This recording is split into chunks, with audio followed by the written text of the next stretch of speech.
From the frying pan to the fire, it's the finest in wild game recipes with Fresh from the Field, featuring Chef Scott Lasaf.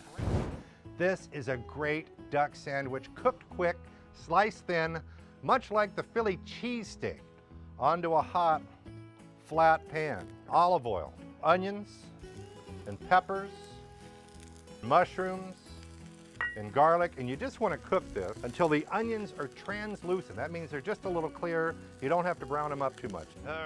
All right. The vegetables are cooked, lightly browned, not burnt. A little bit more olive oil onto the landing strip here, followed by thinly sliced, seasoned duck. It's going to cook quickly. If you cook it too long, it'll taste bad. So we're going to go rare to medium rare. I'm going to give it just a little bit more salt and pepper. And then on top of this, I'm going to melt some provolone cheese. I'm also going to give this a shot of Tabasco. I'm going to heat it up. You can use whatever hot sauce is your favorite, or none at all if you don't like it spicy. As soon as it's lightly browned on the outside, but not overcooked on the outside, your duck sandwich is good to go. Now, I'm going to take my peppers and onions and mushrooms and mound them on top. Top of that whole mess, going to melt some provolone cheese. All right, the cheese is melted. I like to take 2 spatulas, scoop the whole mess up, put it right in the middle of a nice soft Italian roll.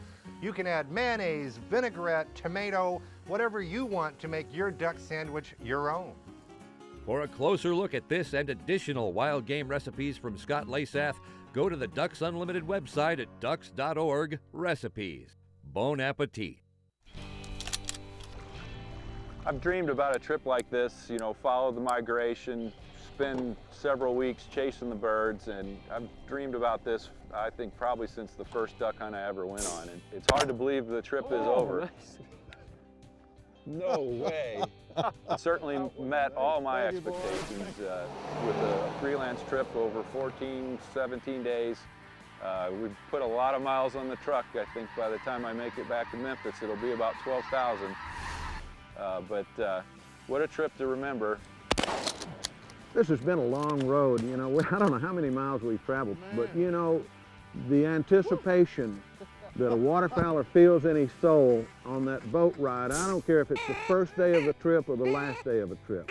You know, if you're tired, if you're worn out, if you're ready to go home, I don't care.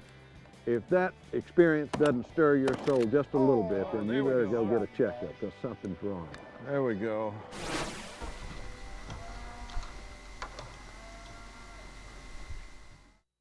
It's hard to put into perspective the experience that Mike and I have had the past couple of weeks, but suffice it to say that if you ever get the opportunity to see the Canadian duck country, you owe it to yourself to make it happen. And if you do, I think you'll be impressed not only by the birds, but also by the sheer number of DU projects across the country. So until next time, keep this in mind. Again, more habitat on the ground means more birds in the sky.